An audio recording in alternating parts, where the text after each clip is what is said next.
ዋጓን ዩቲዩብ ዋጓን ገነርስ ዋጓን አርሰናላውያን እንደምን አደራችሁ እንደምን ዋላችሁ እንደምን አመሻችሁ በያላችሁበት ሀገር ሰዓት አቆጣጠር እንደምን ከረማችሁ ሳሚ ነኝ ለማታውቁኝ የዩቲዩብ ቻናሌ ስም ደግሞ ሳሚ ገነር ይባላል አዲስ ከሆናችሁ ምን ጠብቃላችሁ ሰብስክራይብ በማድረግ ቤተሰብ መሆን ትችላላችሁ እንዲሁም ነባሮች ሼር እንዲሁም ላይክ ኮሜንት በማድረግ ዩቲዩብ ቻናሏን ሞቅ ደመቅመቅ እንድታደርጉ ስለ እጠይቃለሁ። ተመልሰናል። በቻምፒዮንስ ሊግ ምሽት የሩብ ፍጻሜ ጨዋታ የመጀመሪያ ዙር በኤምሬትስ ስቴዲየም አርሰናል ከሪያል ማድሪድ የሚያደርጉት ጨዋታ ነገ በኢትዮጵያ ሰዓት አቆጣጠር ከምሽቱ 4 ሰዓት የሚደረግ ጨዋታ ሲሆን በዚህ ዩኬ ሀገር ሰዓት አቆጣጠር ከምሽቱ 8 ሰዓት የሚደረግ ጨዋታ ነው። እንግዲህ ስንጓጓለት የነበረው ጨዋታ በስተመጨረሻ የተቆረጠለት ቀን ደርሶ ነገ ኤምሬትስ ስቴዲየም ላይ ለንደን ኤምሬትስ ስቴዲየም ሁለቱ ሀያላን ክለቦች ይገናኛሉ ማለት ነው። ስለ ጨዋታው አንዳንድ ነገር ለማለት ነው የመጣሁት። በመጀመሪያ ደረጃ ግን ሌትስ ኢንጆይት መጀመሪያ ቻምፒዮንስ ሊግ ሩብ ፍጻሜ ላይ ከሪያል ማድሪድ ከቶፕ ከሚባል የእግር ኳስ ክለብ ጋር በዚህ አጭር ጊዜ ወደዚህ ኮምፒቲሽን ተመልሰን በዚህ ደረጃ ላይ መገኘታችን በመጀመሪያ ደረጃ ለአርቴታ ክሬዲት እና ለልጆቹም ክሬዲት ይገባል። እዚህ ከደረሱ አይቀር ደግሞ እና ቴሪ ሄንሪ የሰሩትን ገድል በ2005 እነዚህም አሁን መድገም አለባቸው። መድገም የሚችልም ስብስብ ነው ብዬ አስባለሁ። በእኔ በኩል አንዳንድ ነገሮች አይኖ ፕሪሚየር ሊግ ላይ ሊጉ ላይ ያሰብነውን ያህል አልተጓዝንም። ለዛም ብዙ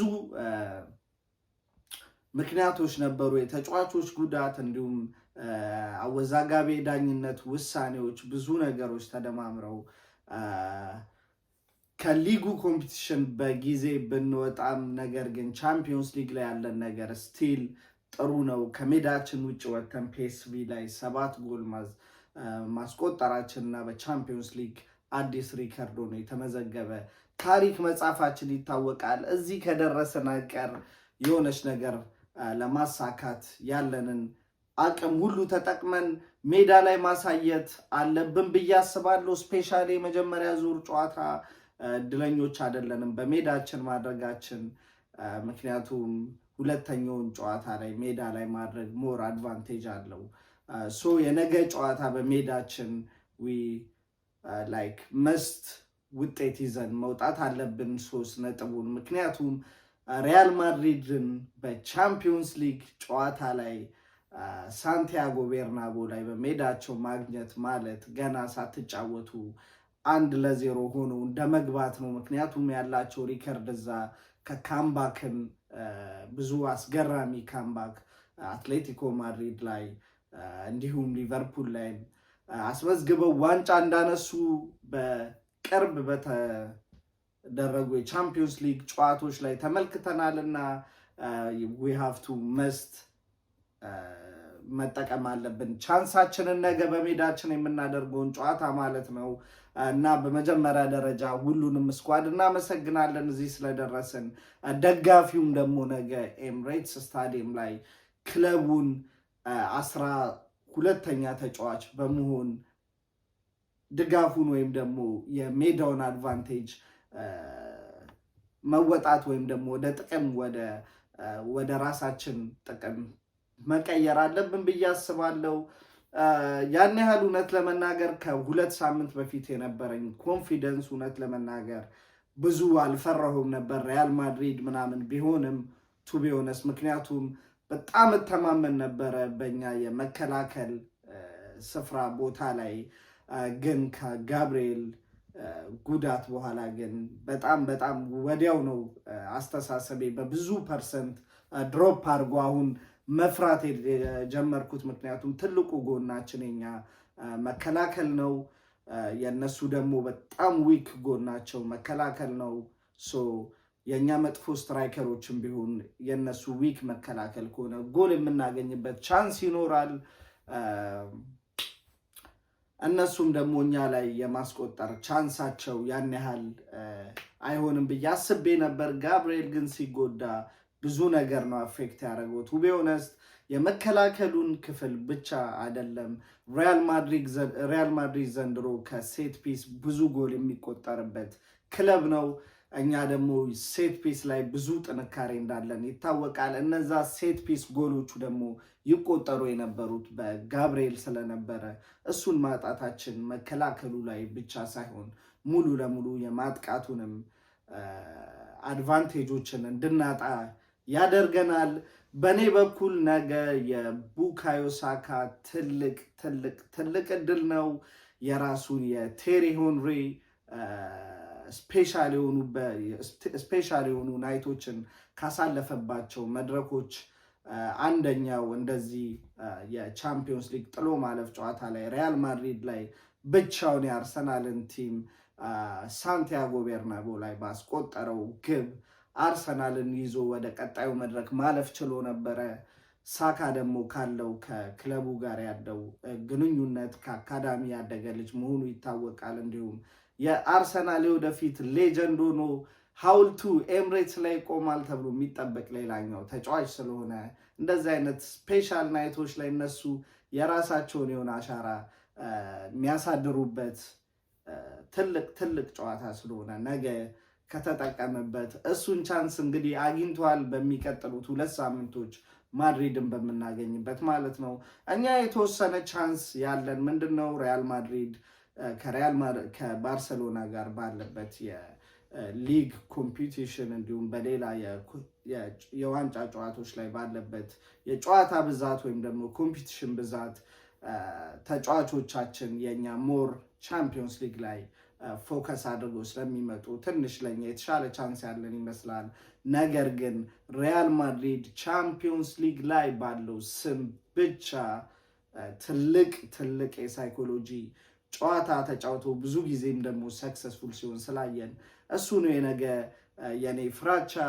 አርቴታም ምን ብሎ እንደሚያነቃቃቸው ተጫዋቾቹን አላውቅም ነገር ግን ነገ በትልቅ ሙሉ ስኳዱ ሙሉ ቲሙ በትልቅ መረጋጋት በትልቅ የጨዋታ ዲሲፕሊን ተረጋግተው ይሄን ቻንስ መጠቀም አለባቸው።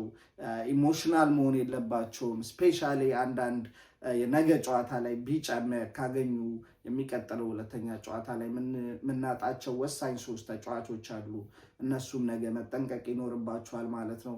ያ ከብዙ በጥቂቱ እንግዲህ እንደዚህ ነው የሚመስለው። የኛ ያላቸውን ነገር በሙሉ ይሰጣሉ ብዬ አስባለሁ። እስካሁንም ለሰጡ እናመሰግናለን። ነገ ደግሞ ወደ ሌላ ምዕራፍ የምንሻገርበት አንዱ ቀን ነው ብዬ አስባለሁ። መልካም ዕድል ለሁላችሁም የአርሰናል ደጋፊዎች። አይኖ በጣም ብዙ ምቀኞች ቁጭ ብለው የመውደቃችንን የቻምፒዮንስ ሊግ ከሩብ ፍጻሜ መድረክ መሸኘታችንን እየተጠባበቁ ይገኛሉ። ግን ተአምር ሰርተን እናልፋለን ብዬ አስባለሁ። ወደ ቤስት 11 አሰላለፌ ሳልፍ እንግዲህ የግብ ጠባቂ ቦታ ላይ ዴቪድ ራያን አደርጋለሁ። ዴቪድ ራያ ነገ የእሱን አንዳንድ ትልቅ ሙመንት የሚያሳልፉ በረኞች አንዱ ራያ ነው። ስለዚህ ነገ ደግሞ ብዙ ቻንሶች ሊኖሩ ይችላሉ። ከመከላከል ክፍል አልፈው ወደ እሱ የሚመጡት ለነሱ ዝግጁ መሆን አለበት ብዬ አስባለሁ። ምክንያቱም የሪያል ማድሪድ የማጥቃት ክፍል ተጫዋቾች ጭራቆች ናቸው። ምንም አይነት ስህተት በተከላካዮች በኩል አንድ ኢዚ ስህተት እንኳን ከተገኘ ከ10 ጎል ማድረግ የሚችል ጠንካራ የአጥቂ ክፍል ያለው ቲም ስለሆነ ነገ በዲሲፕሊን እንግዲህ ብዙ ነገር ከባክፎሩ ከበረኛው ጨምሮ እንጠብቃለን እና ለሱ ደግሞ ተመራጩ በረኛ ዳቪድ ራያ ነው ብዬ ስለማስብ ዳቪድ ራያን በረኛ ላይ አደርግና የቀኝ የመከላከል ክንፍ ቦታ ላይ ዩሊያን ቲምበርን አደርጓለሁ። ዩሊያን ቲምበር የነገውን ጨዋታ በጣም የሚያከብድበት በሱ በኩል እንደምናውቀው የባላንዶር እጩና አሸናፊም ባለመሆኑ ብዙ ዝግቦች የተነሱበት ቪኒሲየስ ጁኒየር ነው። ቪኒሲየስ ጁኒየር በጨዋታ ስኪሉ ብቻ ሳይሆን በሜዳ ላይ ባለው እኔ በማልወድለት የመነጫነጭ ወይ ደግሞ ሜዳ ላይ ባለው ዲሲፕሊን ብቻ ቲምበርን ወደ ቢጫ ካርድ ከመራው ነገ ጨዋታ ላይ ቲምበር ቢጫ ካርድ ካገኘ የሚቀጥለውን ጨዋታ ስለምናጣው እንግዲህ ዩሊያን ቲምበር ነገ ሞር ዲሲፕሊን ሆኖ በተረጋጋ መንፈስ ሙሉ 90 ደቂቃውን ማከናወን አለበት ብዬ አስባለሁ። የቀኝ የመሃል ተከላካይ ቦታ ላይ ዊሊያም ሳሊባን አደርጋለሁ። ዊሊያም ሳሊባ ነገ ትልቅ ፍጥጫ በሀገሩ ልጅ ኪሊያን ኤምባፔ ቢገጥመውም ነገር ግን ብዙ ጊዜ በሊግ ዋን በተጫወተበት ጊዜ ላይ ብዙ ጊዜ ኤምባፔን ሲያቆመው ስለተመለከተን ነገም ያን ነገር ያደርጋል ብዬ አስባለሁ። በቀኝ በግራ የመሃል የመከላከል ቦታ ላይ አይቲንክ ኪቪዮርን ይመርጣል ብዬ አርቴታ አስባለሁ። ባለፈውም ጨዋታ ላይ ጥሩ የሚባል እንቅስቃሴ ነበር ያደረገውና የነገም ጨዋታ ቢጀምር በእኔ በኩል ምንም አይመስለኝም። ምክንያቱም ከሱ የተሻለ ተጫዋች አለ ብዬ አላስብም። ቤን ዋይትን ባየሁት እስካሁን ጨዋታዎች የበፊቱን ቤን ዋይት ማየት ስላልቻልኩኝ የነገውን ጨዋታ ሪስክ መውሰድ አልፈልግም እና ጃኮብ ኪቪዮርን ነው በግራ የመከላከል ቦታ ላይ ማደርገው። የግራ ፉልባክ የመከላከል ቦታ ላይ ደግሞ ማይልስ ሉዊስ ስኬሊን አደርጓለሁ። ማይልስ ሉዊስ ስኬሊ ነገ ካለበት ይሄ የያንግ ፍም የሆነ ስሜታዊነት በረድ ብሎ እንደዚህ አይነት የቻምፒዮንስ ሊግ ናይቶች ሞር ኤክስፔሪየንስ ሊሆኑ ተጫዋቾች እነሱን መምራት ያለባቸው እንደነ ኦዴጋርድ አይነት ተጫዋቾች ነገ ሜዳ ላይ ማየት ፈልጋለሁ። ምክንያቱም ሪስክ የምትወስዱበት ጨዋታ አይደለም። አንድ ስህተት ጎል ሊሆን የሚችልበት አጋጣሚ ሰፊ ስለሆነ ሪያል ማድሪድን እንደመግጠማችን ነገ ማይልስ ሉዊስ ስኬሊ በግራ በኩል መጀመር አለበት ብዬ አስባለሁ። የዲፌንሲቭ ሚድፊልደር ቦታ ላይ ደግሞ ቶማስ ፓርቴን አደርጋለሁ። ዲስ ጋይ ዲስ ሲዝን በጣም ቶፕ በሆነ ፐርፎርማንስ ራሱን ሜዳ ላይ የገለጸ ኦልሬዲ ቋሚነቱን ካስጠበቀ ኦልሬዲ ሲዝኑ እያለቀ ነው እና የነገ ቦታ ላይም ለሚድፊልዱ ባትል ወሳኙ ተጫዋች ይሆናል ብዬ አስባለሁ። ቶማስ ፓርቴን በሱ በኩል አድርጌ በግራ የመሃል ቦታ ላይ ደግሞ ካፕቴን ኦዴጋርድን አድርጌ በቀኝ የመሃል ክፍል ላይ ካፕቴን ኦዴጋርድን አድርጌ በግራ በሱ ቦታ አጣምሮ ዴክላን ራይስን አደርጋለሁ። ዴክላን ራይስ ሁለተኛው ተጫዋች ነው ነገ ቢጫ ካየ የሚቀጥለው ጨዋታ እንግዲህ የሚያልፈው ይሆናል እና እሱም ነገ መጠንቀቅ ይኖርበታል ማለት ነው። ዴክላን ራይስ እንግዲህ ነገ ከሀገሩ ልጅ ቤሊንግሃም ጋር የመሃል ሜዳውን ፍልሚያ የሚያደርግ ይሆናል። ሆፕፉሊ ይወጧል ብዬ አስባለሁ። አለው ችሎታው ሙሉ ነገር አለው። የበታችነት ስሜት ካልተሰማው በስተቀር ነገ ሙሉ የመሃል ሜዳውን የመንገስ አቅም ያለው ልጅ ነው ብዬ አስባለሁ። በእኔ በኩል የማጥቃት ቦታ ላይ ስንሄድ የቀኝ የማጥቃት የክንፍ ቦታ ላይ ቡካዮ ሳካን እመርጣለሁ። ተነገርኳችሁ። ቡካዮ ሳካ ነገ የራሱን አርሰናል ላይ ታሪክ የራሱን አሻራ የሚጥልበት ጊዜ ነው። ለዚህ ጨዋታ እንዲደርስ ብዙ ነገር ተደርጓል። በደጋፊዎችም በኩል ብዙ ጉጉቶች ነበሩ። ከስንት ጉጉትና ትዕግስት በኋላ የተገኘ ፍሬ ስለሆነ ነገ የተጠበቀውን ይሄ ነበር ሲጠበቅ የነበረው ይሄ ነበረ ተጽዕኖ ፈጣሪው የቲሙ እንዲባል ነገ ጥሩ እንቅስቃሴ በሱ በኩል እጠብቃለሁ። በግራ በተቃራኒ የክንፍ የማጥቃት ክፍል ቦታ ላይ ማርቲኔሊን አሰልፋለሁ። የነገ ጨዋታ ማርቲኔሊም ጥሩ የሚባሉ እድሎች ነገ ይፈጠሩለታል ብዬ አስባለሁ። በሃይላይን በሚወጡ ጊዜ የሚተውትን ቦታ በስፒዱ እዛ ቦታ ላይ መገኘት ስለሚችሉ ከኦዴጋርድ የሚደርሱትን ፓሶች በአግባቡ ከተጠቀመ ነገ ማርቲኔሊ የራሱ የሆነ ጥሩ ናይት ሊኖረው እንደሚችል ካሁኑ ገምታለሁ። በአርሰናል በኩል ጎል ከተቆጠረ በሱ በኩል ይቆጠራል ብዬ አስባለሁ። ነገ የፊትም የአጥቂ ቦታ ላይ ሚካኤል ሜሪኖን ነው ማደርገው። ምክንያቱም ሪያል ማድሪድ ዘንድሮ ብዙ ጎሎች በሴት ፒስ እየተመዘገበባቸው ስለሆነና የኛ ሴት ፒስ ላይ ደግሞ ጥሩ አጠቃቀም ያለው ተጫዋች ሚካኤል ሜሪኖ ስለሆነ እሱን አደርጋለሁ። እሱ አጫወት ካልሰራ እንግዲህ ጨዋታውን እያየን ኢታን ንዋኔሪን ማስገብተን የአጥቂ ክፍል ቦታው ላይ መሞከር ያለበት ኤክስፕሬሽን እንዳለ ነገር ተሰርቶ ነገ ከዛ ጨዋታ 3 ነጥቡን ይዘን መውጣት አለብን ብዬ አስባለሁ። ይህን ይመስላል የኔ ቤስት 11። የእናንተ ምን ይመስላል? ኮመንት ሴክሽን ላይ አሳውቁኝ። እንግዲህ ሙሉ አቅሟለን ከነገ ጨዋታ ውጤት ይዘን መውጣት እንችላለን ብዬ አስባለሁ። ውጤት ግምት ካላችሁኝ 2-0 አርሰናል ያሸንፋል ብዬ አስባለሁ። መጸለያለሁ። ሊስን ምን እየሰራችሁ ነው?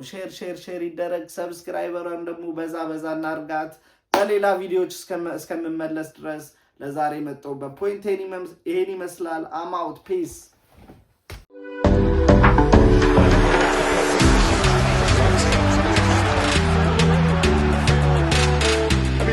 They go